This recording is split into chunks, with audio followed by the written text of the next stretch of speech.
Can four men carry an entire franchise on their backs while three of its biggest stars sit on the shelf?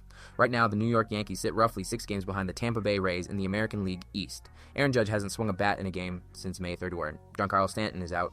Cody Bellinger went down with a hamstring injury in late July, and yet this team is still fighting. They're still in the wild card picture. They're still winning series. But here's the real story nobody is framing the right way. The next 40 games don't depend on who's coming back. They depend on who's already here. And if these 4 players don't deliver, this season slips away. Hello, Yankees Universe. Welcome to NYY News Network, your go-to spot for the latest New York Yankees updates.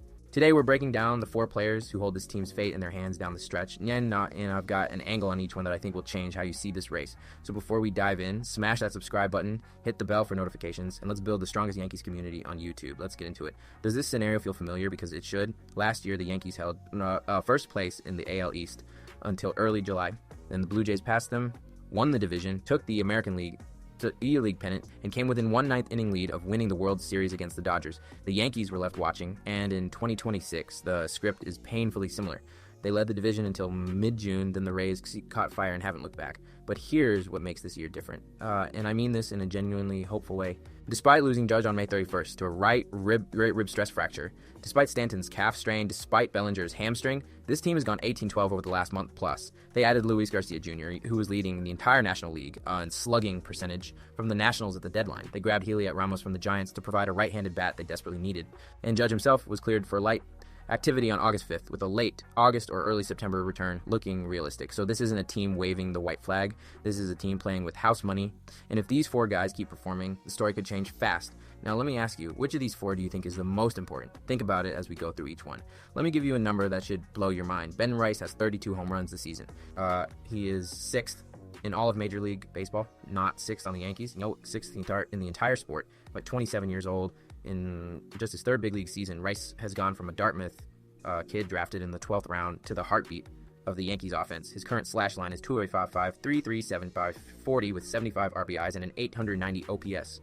He's on pace to become just the 2nd Yankees first baseman since Tino Martinez in 1997 to hit 40 home runs in a season, and he could challenge Lou Gehrig's franchise record for a first baseman if he stays hot. That's not hyperbole.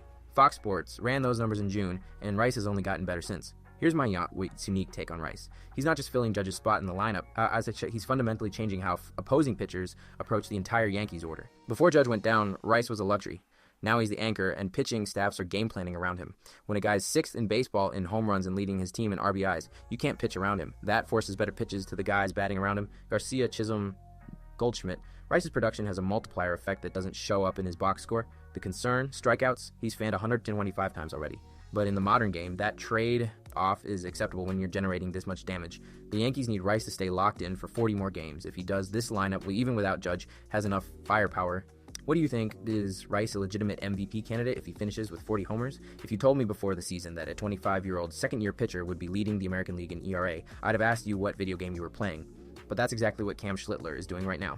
Let the numbers sink in. A 10-6 record, a league-leading 2.21 ERA, while 182 strikeouts. A 0.93 whip. He was named an all-star this year, and honestly, he might have been the most deserving starter on either roster. In 24 starts, Schlittler has been a machine. But here's the insight I want to share with you, and it's something most people aren't talking about. Schlittler has a dramatic home-road split. On the road, he's been almost unhittable. A 1.10 ERA and 0.74 whip across 14 starts. At home at Yankee Stadium, a 4.32 ERA and 1.34 whip in 10 starts. That's a massive gap, and it tells me 2 things. First, Schlittler might be dealing with some Yankee Stadium nerves or adjustments that come with pitching in front of that crowd. And second, the upside is enormous. If he can even get his home ERA down to 3 Noros, we're talking about a pitcher with a sub 2.00 ERA overall. That's historic. The workload question is real. Schlittler has never carried this many innings at the major league level, and the Yankees will have to be smart about managing his arm, but this kid has shown he belongs with the elite. Cole and Schlittler together give the Yankees a 1-2 punch that can match anyone in the American League. Speaking of Cole, and let's talk about the comeback story of this baseball season. On August 8th, Gerrit Cole struck out Matt Olson of the Braves and became the fastest pitcher in New York Yankees history to reach 1,000 strikeouts in pinstripes. He did it in just 139 games, breaking CC Sabathia's record. Let that sink in. Faster than any pitcher in the history of the most storied franchise in baseball. Through 14 starts this season, Cole is 5.5 with a 3.35 ERA, 87 strikeouts, and only 17 walks in 80.2 innings. But here's where it gets really interesting. Over his last 7 starts, Cole has allowed 3 runs or fewer every single time, posting a 2.72 ERA with a 0.95 whip and a ridiculous 53-7 strikeout-to-walk ratio. That's not pretty good Cole. That's Cy Young Cole starting to emerge. And here's my positive spin that I think is backed by the data. Cole missed the entire 2025 season after Tommy John surgery, and he didn't return until late May of this year. Most pitchers need 12 to 15 starts after TJ to feel like themselves again. Cole is at 14 starts right now. If the historical pattern holds, we're about to see the best version of Garrett Cole at exactly the moment the Yankees need him most. The timing could not be more perfect. Against the Blue Jays last Friday, he went 6 innings, gave up just 1 earned run, and struck out 5 on 88 pitches. That's a guy who's managing his workload intelligently while still dominating. At 35 years old, Cole is proving that the arm and the mind are still elite. Do you think Cole can get back to Cy Young form for the stretch run? Yeah, I genuinely believe we're about to see it. Here's a story that doesn't get enough attention.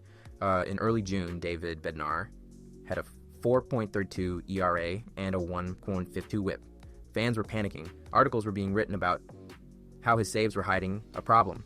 There were real questions about whether he could handle closing in New York. And then he went scoreless in 23 of his next 24 appearances. He ripped off a 19-inning scoreless streak. He went from being a question mark to being the most reliable closer in the American League. As of early August, Bednar has 24 saves with a 2.61 ERA, 54 strikeouts, and just 15 walks in 48.1 innings. He's allowed only 3 home runs all season. And here's the stat that should genuinely excite Yankees fans. Over his last 15 appearances, heading into mid-July, he posted a 0.00 ERA, a works out 50 whip, a 30% strikeout rate, and a 4% walk rate. That's not good. That's historically dominant for a closer. What makes Bednar's turnaround so impressive is the mental side. Pitching in Pittsburgh is one thing. Closing games in the Bronx under those lights with that crowd is a completely different animal. He struggled early because the adjustment is real, but the fact that he found his footing and became better than he ever was in Pittsburgh tells you everything about his makeup. This is a guy the Yankees can trust in October. Think about the great Yankees closers. Rivera closing out dynasty after dynasty. Nobody is comparing Bednar to Mariano, but the principle is the same. When the 9th inning arrives with a lead, you need a guy who slams the door. Bednar is slamming it right now, and the Yankees need him to keep slamming it for 40 more games. So let's bring it all together, Yankees Universe. The road to the AL East title, or at minimum a deep October run, flows through these 4 players. Ben Rice carrying the offense with 32 bombs and counting. Cam Schlittler dealing with a league-leading 2.21 ERA as an all-star in his second season. Garrett Cole rounding into Cy Young form right on schedule after Tommy John. And David Bednar turning a nightmare start into a lockdown, closer performance. And here's the thing the rest of baseball isn't paying attention to. This team added Luis Garcia Jr. and Heliot Ramos at the deadline. Bellinger is taking batting practice. And Aaron Judge, 3-time AL MVP, Aaron Judge is cleared for light activity and says he will be back this season. If Judge returns in early September and these 4 guys keep delivering, the Yankees aren't just a wildcard team. They're a team nobody in the American League wants to face in October. Now I want to hear from you. Which of these 4 players do you trust the most down the stretch, and which one has surprised you the most this season? Drop your answer in the comments. Let's get this debate going. If you enjoyed this breakdown, smash that like button, subscribe to NYY News Network if you haven't already, and hit the notification bell so you never miss a video. We cover every angle of Yankees baseball, every game, every trade, every storyline. This is your home for Bronx baseball. Let's go, Yankees.